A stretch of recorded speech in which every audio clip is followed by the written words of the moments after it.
Hey, it's Webs here, and I'll tell you all a secret. Drek'thar is actually pretty good in Paladin, and if you can't tell, this is a variant of Secret Paladin that relies on Rally and Drek'thar to actually overwhelm your opponent with a bunch of minions on board that will either have Divine Shield or some synergy with the other secret cards that you actually run in the deck, while also using cards like Liberum of Justice in combination with City Tax to actually board clear your opponent, or using a Liberum of Hope to have a way to actually have a big minion without breaking the rules of Drek'thar, along with Hammer of the Naru. Now for the Mulligan guide, generally speaking, Drek'thar is always a great card to keep in your opening hand. He's a 4-cost card, however, if you have some type of turn 1 or turn 2 play, he is pretty safe to actually keep in your hand just because he gives you so much advantage. Other cards you usually want to keep in your opening hand is something like Righteous Protector for a turn 1 play, Anoyatron, or Sword of the Fallen. These are all good turn 1 or 2 plays depending if you're going first or second. Some of the secrets are useful to also keep in your opening hand depending on what the matchup is. Oh My Yogg is great against a deck that you know is probably going to be questline, because sometimes you can actually just snipe their questline because not a lot of people play Oh My Yogg anymore. Galloping Savior is pretty good in aggro matchups where they're going to play a bunch of minions pretty quickly, and thus you'll have this on turn 1. And Less Goods is always a good card to keep in your opening hand because it's just a very flexible card and can actually give you some answer that you normally wouldn't have in the deck. Generally speaking, the cards that you don't want to keep in your opening hand, however, are pretty easy to tell. They're usually the cards that are listed after Drek'thar, mainly because these are all situational or late game cards. But with that being said, let's get into some games. Alright, time for a game against Rogue. So I've actually been facing against a lot of questline rogues more recently. So this opening hand actually looks really good. Besides the rally, we have a turn 2 play, and we have a turn 4 play, and a turn 3 play, technically. Drawing into the second Sword of the Fallen, that's actually not that good in this situation. We only have 5 secrets, I think, in the entire deck, so having both of them in our opening hand isn't actually good. Turn 3, we actually probably will just coin out the Drek'thar, thinking about it. Going to use one of the swords, just go at face. I'm not really shocked that they're actually questline. That seems to be the deck that everyone falls up to now, that Garrote Rogue got nerfed. It was a solid deck before, but Garrote Rogue actually was just way better. So they're going to play a minion, which triggers their quest line. And now we can coin out our Drek'thar and get a Goody Two Shoes and a Anoyatron. Not the worst that we could have actually got, but not the best. The best would have been a Gospodar, gains attack and HP off of the secrets. But this is actually pretty good still anyways.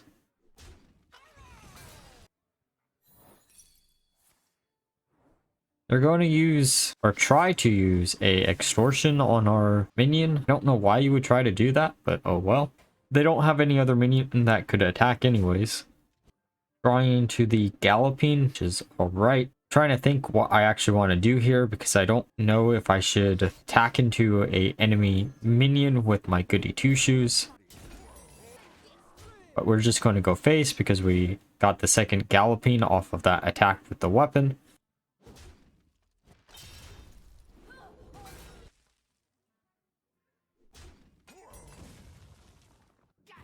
They're going to try to board clear us, which isn't bad for us. Technically, we already have all the minions that we need still in hand. And we just did set up Rally anyway, so going to play our Murloc, then buff up the Murloc. I should have buffed up the Protector instead, but oh well. Drawing into the Crossroads is actually pretty good for next turn, because it's unlikely they'll be able to trigger any of our secrets. Mr. Smite, that's interesting, I guess. I mean, if you can run Mr. Smite, why not run Mr. Smite? Reckoning is going to kill it, though. Drawing into a Hammer is actually really strong right here. They're going to play Original Scabs. Destroy our Murloc. That's sad. But why destroy the Murloc when you could have destroyed the 6/6 with Taunt? So we're 1 off of lethal, no matter what here, which sucks. But we're just 1 off of lethal. How bad can it get, right?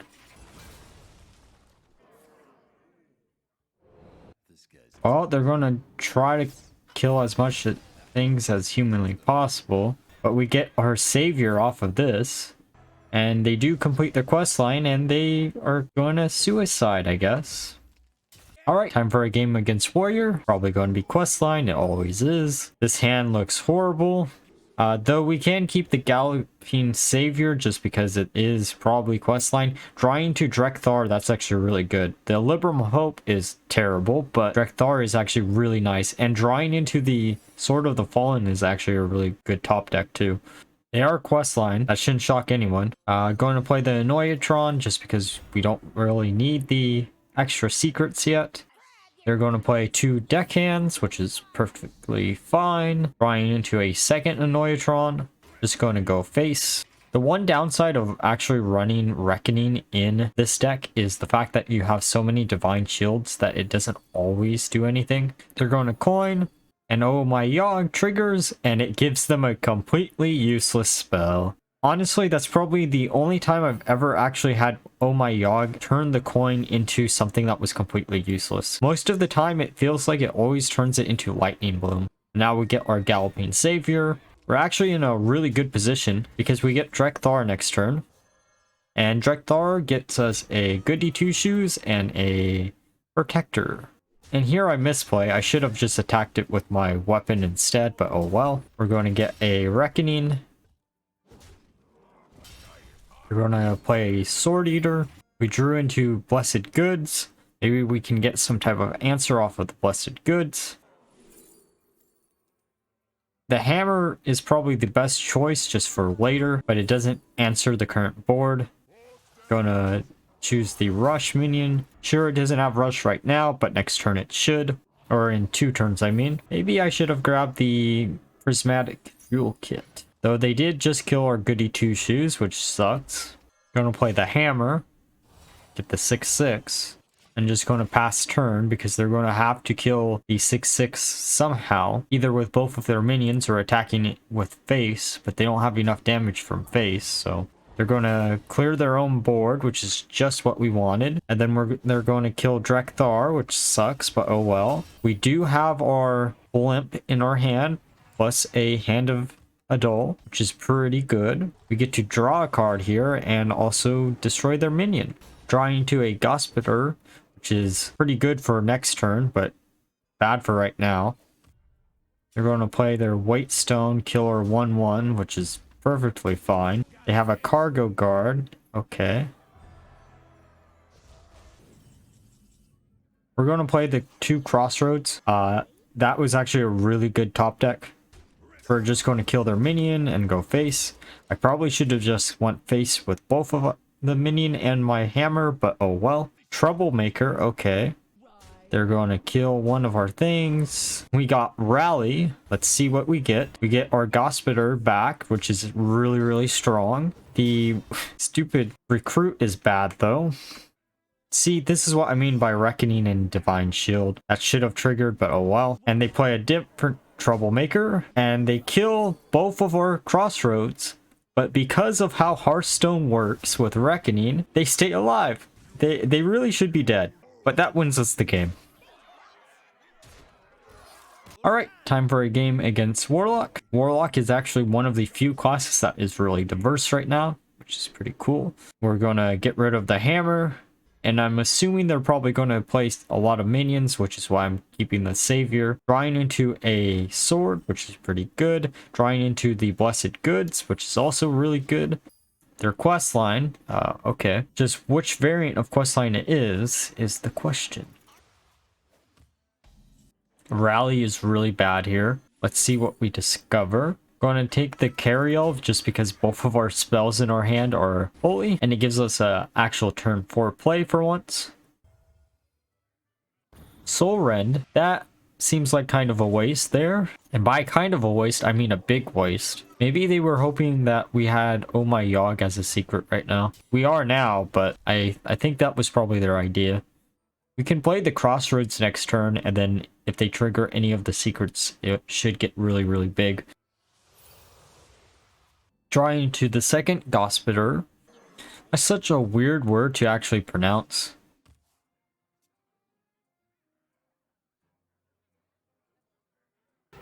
Spice Bread Baker. That's interesting. So they must be handlock, I guess. Going to go face. I should play the Cariel but I'm going to play the second Crossroads and the Goody Two Shoes. They're going to play Soul Shear, which Oh My Yogg triggers, turning it into something completely useless. The second Soul Rend, sadly that kills both of them. We still do have the Goody Two Shoes, and we can revive at least one.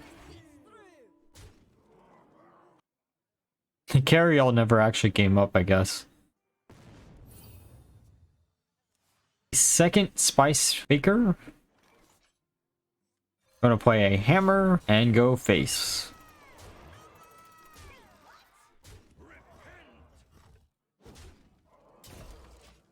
I don't think they can come back from this position unless they have Twisty Nether. I think they would literally need Twisty Nether plus Raise Dead to get another Baker. And we win. Alright, now that we're through the games, let's discuss how well the deck did and why I built the deck the way I did. So the deck actually performed pretty well after I made a lot of changes to the initial idea of the deck. I originally had planned to use Invigorating Sermon in order to buff up all the minions in the deck so you would get a bigger Drek'thar. However, by doing so, I ended up opening myself up to the weakness of playing against a lot of big minions, which for some reason actually happened a lot in the later half of testing. And then I came up with the idea of using secrets instead, with Rally as your support card for Drek'thar, just because of the fact that whenever I was using Blessed Goods in the Sermon version of this deck, Blessed Goods usually generated me some type of answer where I could deal with something that was on the board that I normally couldn't deal with, and I thought this would be just a way better way to actually just have them in the deck inherently. And the fact that Secret Support actually falls under the requirement of Drek'thar's Battlecry, which made it even better than I originally expected, because it turns out if you have a bunch of cards that have either Divine Shield or some type of interaction with the secrets that you play early on that might not get triggered right away, Drek'thar is a very powerful card to actually just slam down, along with the fact that Rally allows you to basically duplicate the Drek'thar Battlecry each time you play it, because most of your minions in here are either 2 or 3 costs and some 1 costs.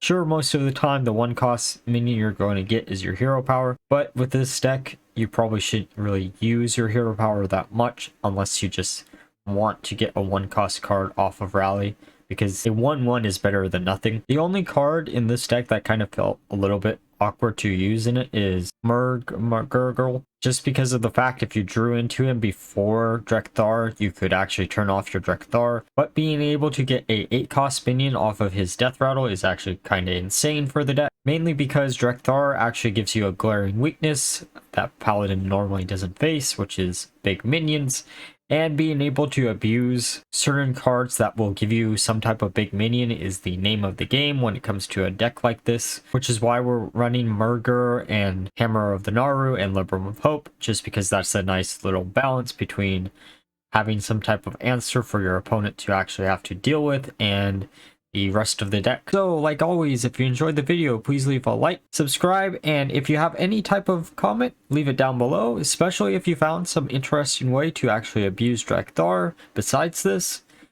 And until next time, bye bye.